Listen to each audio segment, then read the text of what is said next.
हाँ जी भाई, जय हिंद, राम राम, सत श्री अकाल, आदाब सभी को, सारे साथियों को। और आज आपका ये सेशन डीमोनेटाइजेशन का। डीमोनेटाइजेशन, इसमें आपको इतने सारे फैक्ट्स आपको देखने को मिलेंगे कि अदर एग्जाम में बहुत सारे ऐसे एग्जाम है कि इससे रिलेटेड क्वेश्चन आते हैं और बच्चा कहता है कि ये तो टॉपिक हमारे न जीके में है, न जीएस में है, न स्टैटिक में है, कहीं भी नहीं है। लेकिन ये टॉपिक एक्चुअल में इकोनॉमी का टॉपिक होता है। इसको स्टैटिक में भी टीचर्स पढ़ाते हैं। तो मैं अलग से सेशन लेके आया इसका। डिमोनेटाइजेशन एक्चुअल में होता क्या है? डिमोनेटाइजेशन यानी कि जब भी कोई देश है, कोई राष्ट्र है, कोई नेशन है, वो अपनी जो मुद्राएं हैं, करेंसी है, उनको वापस लेता है, या फिर सेंट्रल बैंक जो वहां का है वो अपनी मुद्राएं वापस लेता है, उसको डिमोनेटाइजेशन कहा जाता है।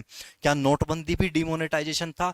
हाँ, डीमोनेटाइजेशन का ही एक टाइप नोटबंदी, जो प्रचलन में कहा कि नोट बंद कर दिए गए 2016 में, जिसको नोटबंदी के नाम से जाना गया। एक्चुअल में नोटबंदी जैसा कोई ऐसा इकोनॉमी के टर्म में तो वर्ड नहीं है, लेकिन विमुद्रीकरण जरूर है, डिमोनेटाइजेशन जरूर है। उसी को हमने जनरल सी आम लोगों की आम भाषा में, अपनी भाषा में नोटबंदी का नाम दे दिया था। ठीक है, तो चलिए देखते हैं डिमोनेटाइजेशन होता क्या है। जब कोई भी देश या उसका केंद्रीय बैंक किसी विशिष्ट मुद्रा नोट को, विशिष्ट यानी कि कोई स्पेसिफिक मुद्रा है, कोई स्पेसिफिक करेंसी है, उसको अमान्य घोषित कर दे कि ये अब मान्य नहीं है, या फिर वापस ले ले, या तो बैंक में वापस ले लेता है या फिर उसको कह देता है कि ये अब भारत में मान्य नहीं, अवैध होगा, तब इस संपूर्ण प्रक्रिया को विमुद्रीकरण कहा जाता है। इसे ही क्या कहा जाता है? डिमोनेटाइजेशन कहा जाता है। अपनी करेंसी, किसी भी एक करेंसी को वापस ले लेना, एक से ज्यादा या एक करेंसी को किसी को भी वापस ले सकता है। जिन्हें भी लेंगे उन्हीं नोट की क्या कही जाएगी? नोटबंदी, या फिर ये डिमोनेटाइजेशन कहा जाएगा। यह किस लिए किया जाता है? रीजन क्या है करने का? आमतौर पर जो काला धन होता है, ब्लैक मनी होता है, ब्लैक मनी पर नियंत्रण, नकली मुद्रा पर रोक लगाने के लिए। जब बहुत सारे देखा ना, मनोरंजन, भारतीय मनोरंजन बैंक, तो उसके नोट्स बहुत ज्यादा प्रचलन में, लगभग सिमिलरिटीज नोट्स की बहुत ज्यादा आने लगती है, तो उनको हटाने के लिए ये लेके आया जाता है किसी भी देश में। अब तक कितनी बार नोटबंदी टोटल हुई है? तो अब तक भारत में कुल 3 बार नोट, ये आपका विमुद्रीकरण या फिर डिमोनेटाइजेशन है, नोटबंदी नहीं कहेंगे, टेक्निकल टर्म लेंगे आपका विमुद्रीकरण, डिमोनेटाइजेशन प्रक्रिया हुई। अब यहां से कब कब हुई? 1946 में 500,000, 1,000, सॉरी 500,000 तथा 10,000 के नोट को बंद किया गया, इनको अमान्य घोषित किया गया। 1954 में ये नोट फिर से चालू किए गए थे, लेकिन दोबारा से फिर 1978 में मोरारजी देसाई की सरकार आती है, 500,000 और 10,000 के नोट फिर से बंद कर दिए जाते हैं। यहां एक्चुअल में 5 नहीं था, ये 500 नहीं था, यहां पर 5,000 था, 1,000, 5,000 और 10,000 के नोट। उसके बाद फिर 2016 में, 8 नवंबर 2016, ये आपका मोदी जी आते हैं कि आज रात 12 बजे से नोट क्या हो जाएंगे? 500 तथा 1,000 के नोट बंद हो जाएंगे। ये भी सुना था आपने, बहुत अच्छे से सुना होगा आप लोगों ने। तो 500 तथा 1,000 के नोट 3 बार। कब तक कितनी बार नोटबंदी हुई? 3 बार। कौन कौन से नोट बंद किए गए ये याद रखना है। 500, 1,000, 10,000, 1,000, 5,000, 10,000, उसके बाद 500 और 1,000 के नोट बंद किए गए। ये चीजें तो थी, ये तो बहुत से शॉर्ट में। जनरल सा आपको याद रखना है, 3 बार नोटबंदी हुई, 1946 में, 1970 में, 2016 में, कौन कौन से नोटबंदी हुए। अब क्या इसमें हम इस नोटबंदी के साथ साथ यहां से करेंसी से संबंधित और चीजें पढ़ सकते हैं? डिमोनेटाइजेशन में और थोड़ा सा जान सकते हैं कि डीप क्वेश्चन क्या आ सकता है? हाँ, जान सकते हैं। क्या क्या जान सकते हैं? इससे बाहर कोई फैक्ट किसी भी एग्जाम में चले जाना भाई, कहीं नहीं आएगा।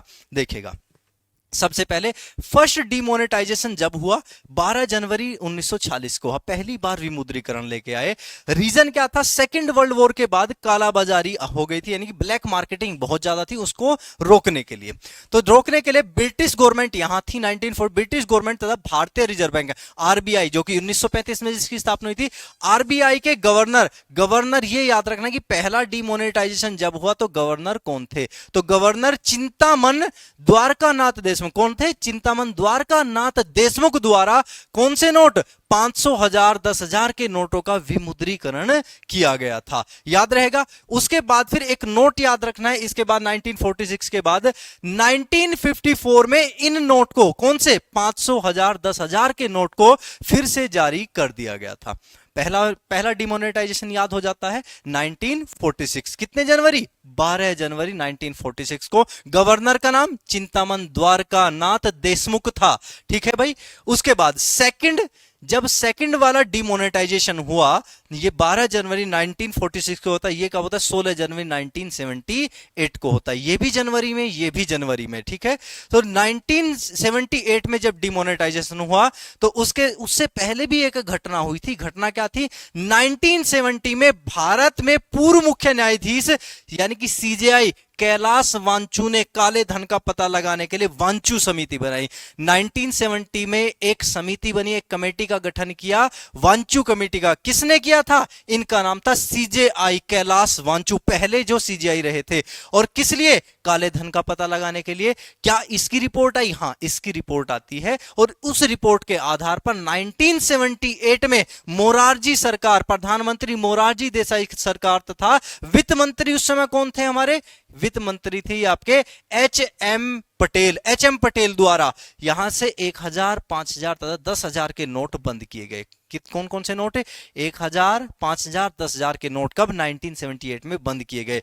किसके द्वारा? वित्त मंत्री और मोरारजी देसाई सरकार के द्वारा, ठीक है भाई। उसके बाद फिर यहां से याद रखेंगे नोट करके। अब ये नोट जो बंद किए गए, सन 2000 में अटल जी ने 1000 का नोट फिर से जारी किया। किसका? 1000, 5000, 10,000 के नोट फिर जारी नहीं हुए। कब जारी हुआ? 1000 का 2000 में जारी हुआ। उसके बाद की एक घटना याद रखनी है आपको यहां से, 22 जनवरी 2014, 22 जनवरी 2014 को फिर से एक घोषणा होती है। और घोषणा क्या थी? आरबीआई घोषणा करती है कि 2005 से पहले जारी किए गए सभी नोट प्रचलन से वापस ले लिए जाएंगे। इनका कहना था कि 2014 में आरबीआई ने 2005 से पहले जितने भी नोट छपे हैं उन नोट को वापस ले लिया जाएगा या बैन कर दिया जाएगा। तो प्रचलन से क्या ले लिया गया? इनको वापस ले लिया गया था। कब हुआ था? ये आपका 22 जनवरी 2014 को। और उससे पहले 2000 में 1000 का नोट जारी किया गया था अटल जी के द्वारा, यानी कि बीजेपी गवर्नमेंट के द्वारा, ठीक है मेरे साथी। चलिए अब बात आती है थर्ड डिमोनेटाइजेशन की। दोनों याद हो गए। अब तीसरे डिमोनेटाइजेशन में और क्या हम ऐड कर सकते हैं? कौन सी चीजें अलग से 2016 में जो हुआ, कौन सा क्या चीजें फैक्ट यहां से याद कर सकते हैं? कौन सा फैक्ट है? प्रधानमंत्री नरेंद्र मोदी जी ने कैसे टेलीविजन प्रसारण से घोषणा की, क्या की? 500 तथा 1000 रुपए के नोट वापस ले लिए जाएंगे। 500 तथा 1000 रुपए के नोट आज रात 12 बजे, तारीख 8 नवंबर 2016, क्या होगा? 500 तथा 1000 के नोट बंद किए जाते हैं एवं 500 व 2000 के नए नोट जारी किए गए। क्या? नए नोट। कौन से? 500 और 1000 के नए नोट जारी किए गए। उस समय पर, इस समय पर आरबीआई का गवर्नर कौन था? ये एग्जाम में आया हुआ क्वेश्चन, उर्जित पटेल। और आर्थिक मामलों के सचिव शक्तिकांत दास। दोनों को याद रखना है, उर्जित पटेल तो गवर्नर और शक्तिकांत दास कौन थे? ये आपके फाइनेंस सेक्रेटरी इस समय पर थे। अब यहां से क्या कौन कौन सी घटनाएं हुई? जब हम नोटबंदी हमने देखी, इसी को नोटबंदी का नाम दिया गया, विमुद्रीकरण 2016 में हुआ। तो यहां पर बैंकों के नोट बदलने की प्रक्रिया कब तक चली? यह क्वेश्चन एक बार एग्जाम में था। तो ये भाई 30 दिसंबर 2016 तक यही इंस्ट्रक्शन दिया गया। 30 दिसंबर 2016 से पहले पहले सभी अपने नोट को बदल लेंगे, ये तारीख तय की गई। और एटीएम में जब आप भीड़ में खड़े होते थे, बहुत लंबी लाइन लगती थी, तो हमें क्या फील होता था? हमें फील होता था कि ये तो सरकार ने गलत कर दिया है, कितना पैसा हम एटीएम से एक दिन में निकाल सकते। तो एटीएम में लंबी लाइन होती थी क्योंकि 24 घंटे में केवल और केवल 2500 रुपए एक आदमी निकाल सकता था एक बार में, ठीक है। उसके बाद फिर बैंक काउंटर से जाके कितने, बैंकों में भी लाइन लगी थी, तो वहां पैसे बदलने के लिए बैंक काउंटर से कितने? 24,000 रुपए। कितने? ये 2400 नहीं है, ये आपका 24,000, ये लीजिएगा, ठीक है। 24,000 रुपए, 24,000 रुपए निकाल सकते थे। 2400 लिखा गया था तो इसको 24,000, ठीक है भाई। अब यहां से देखिएगा, इसके बाद एक घटना फिर होती है जिसको हमें बहुत अच्छे से याद करना है। 19 मई 2023, 19 मई 2023 में आरबीआई ने क्लीन नोट नीति, इन्होंने एक क्या दिया? क्लियर नोट पॉलिसी दिया। क्लियर नोट पॉलिसी क्या था? 2000 के नोट को बंद करने की घोषणा की तथा नोट बदलने के लिए 30 सितंबर तक का समय दिया। कहा कि जो ये आपका 2000 का नोट जारी किया था, इससे फिर से ज्यादा से ज्यादा कालाबाजारी होने लगी, काला धन फिर से इकट्ठा हो गया।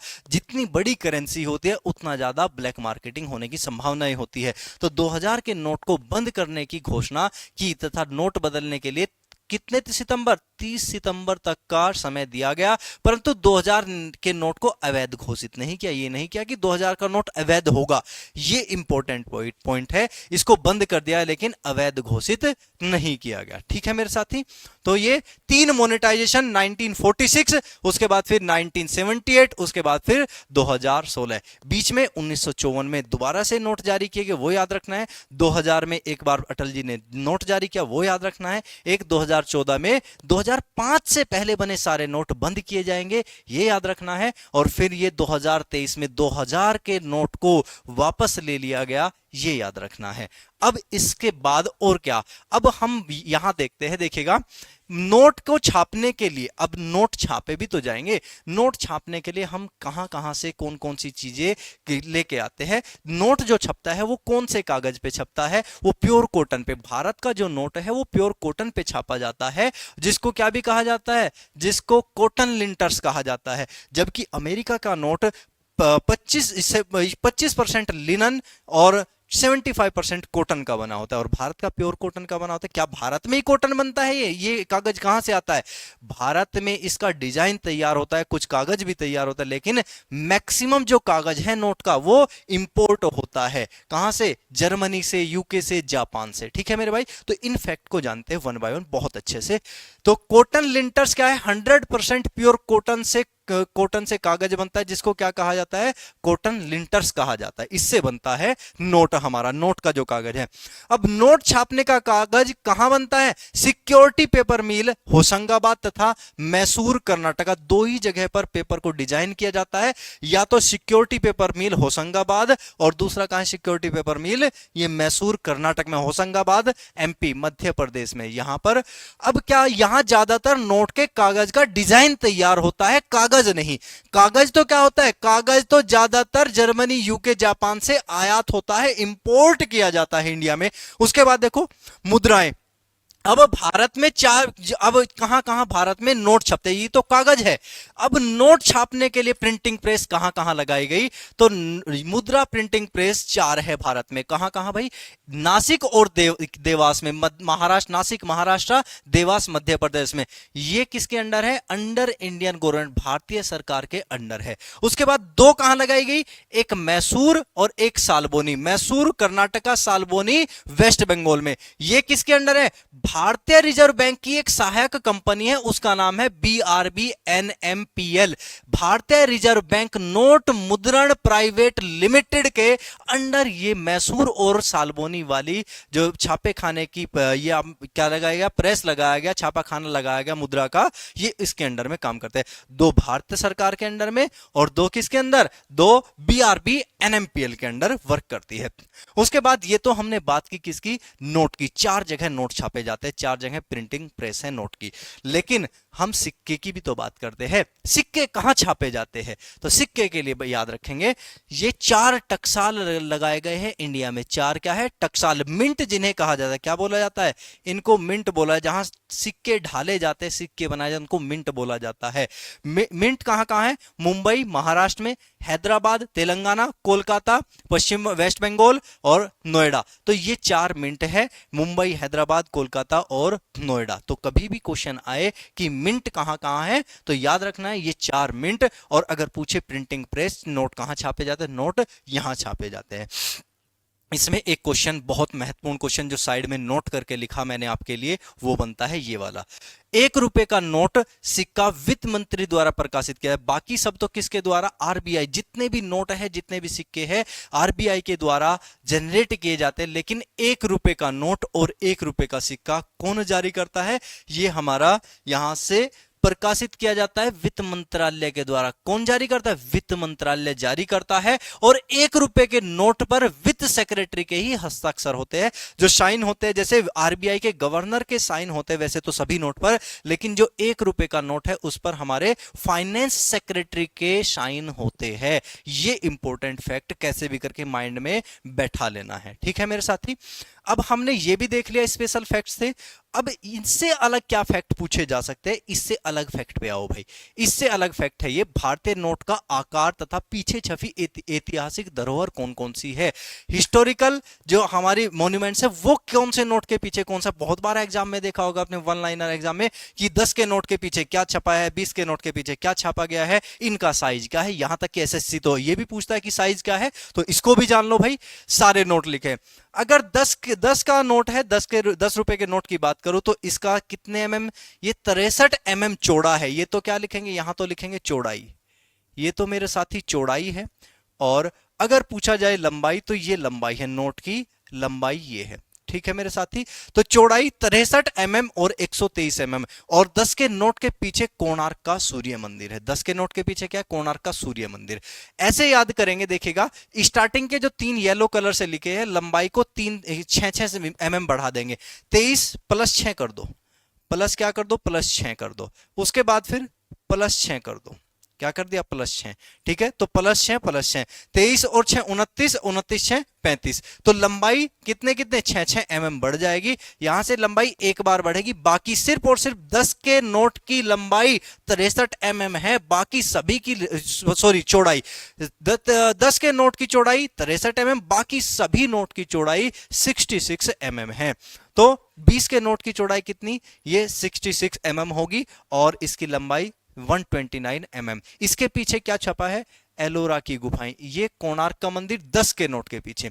उसके बाद 20 का नोट, ये 20 का नोट हो गया, 50 का नोट, 50 के नोट की चौड़ाई, अब सभी की चौड़ाई कितनी है, ये 66 mm है, तो ये 66 mm चौड़ाई होगी और 135 mm क्या होगा, यहां से इसकी लंबाई होगी। तो हम्पी का रथ इसके पीछे है। देन 100 का नोट, 100 के नोट की अगर चौड़ाई देखी जाए तो 66 mm होगी और यहां से 142 mm ये क्या है, इसकी लंबाई। तो यहां से अब क्या होगा, ये जो लिखे हैं मैंने, इनमें कितना इंक्रीज हुआ, 42 और 4 +4 और यहां से 46 +4, यहां पे इस तरह +6 था, +4 कर लो। तो 142 mm रानी की वाव 50 के नोट के पीछे। उसके बाद फिर 200 का नोट 66 mm और 146 mm और क्या छपा है, सांची का स्तूप। क्या छपा है भाई, सांची का स्तूप छपा है 200 के नोट के पीछे। 500 के नोट की चौड़ाई 66 mm और लंबाई 150 mm और इसके पीछे क्या छपा है, लाल किला। 500 के नोट के पीछे लाल किला। 2000 का नोट, 2000 के नोट की भी चौड़ाई ये 66 mm और लंबाई 166 mm है और इसके पीछे क्या छपा है, 2000 के नोट के पीछे मंगलयान, कोणार्क। ऐसे भी आ सकता है, कोए हरास, क्या लिखेंगे, कोए हरास लाम, कोए हरास लाम, इस तरह से आप, या फिर हर सलाम भी कर सकते हैं, कोए हर सलाम। क्या याद, एक निमोनिक में आपके सामने बना दो, कोए हर सलाम, कोए हर सलाम कर लो, कोए हर सलाम बन गया ना भाई निमोनिक। तो 10 से 10 10 20 50 ऐसे लें, 10 20 50 100 200 500 2000 लिखेंगे और कोए हर सलाम कर दो। कोए हर सलाम, कोणार्क का सूर्य मंदिर, एलोरा की गुफाएं, हम्पी का रथ, आर से रानी की वाव, सा से सांची का स्तूप, ला से लाल किला, वहां से मंगलयान। तो सारे के सारे एक ही निमोनिक में रट गए ना। अब नोट लिखा मैंने आपके लिए, ये आपका 1 रुपए का जो नोट छापा जाता था अब नहीं छापा जाता है, बंद कर दिया है। क्या पहले नोट मान्य है? हाँ, पहले छपे हुए 1 रुपए का, 2 रुपए का और 5 रुपए का नोट आज भी मान्य है, लेकिन इनकी छपाई अब नहीं होते, बंद कर दी गई छपाई। अशोक स्तंभ इसके पीछे हुआ करता था। 2 रुपए का नोट है, 2 रुपए के नोट के पीछे ये उपग्रह था, आर्यभट्ट, भारत का पहला उपग्रह आर्यभट्ट था। और 5 रुपए के नोट के पीछे भी क्या है, कोणार्क का सूर्य मंदिर, ये हुआ करता था। प्रेजेंट में इन्हें नहीं छापा जाता है। तो ये कंप्लीट लेक्चर किसके बारे में था? ये कंप्लीट लेक्चर था हमारा ये आपका डीमोनेटाइजेशन का। अब इस डीमोनेटाइजेशन के लेक्चर इससे पढ़ने के बाद इससे संबंधित, करेंसी से संबंधित कोई भी क्वेश्चन शायद ही आपका छूटेगा। ठीक है मेरे साथी, तो जय हिंद, जय भारत। ऐसे ही सेशन लेके आता रहूंगा, ऐसे ही सेशन आपको मिलते रहेंगे। और इस सेशन को आप सारे बच्चे कहाँ भी देख सकते हैं, ये एप्लीकेशन पर तो रहेगा ही रहेगा आपकी, लेकिन मेरा जो चैनल है वो लिख द जीएस स्लेयर के नाम से, किस नाम से, द, यहां लिख देता हूं मैं, द जीएस स्लेयर। इस पर ये परमानेंट आपको मिल जाएगा। स्पेशल सेशन की एक प्लेलिस्ट है, वहां जाकर आप इस चैनल से जुड़ेंगे और इस चैनल पर जाकर देख लेंगे। ठीक है भाई, तो फिर से एक बार थैंक यू, जय हिंद, जय भारत, वंदे मातरम।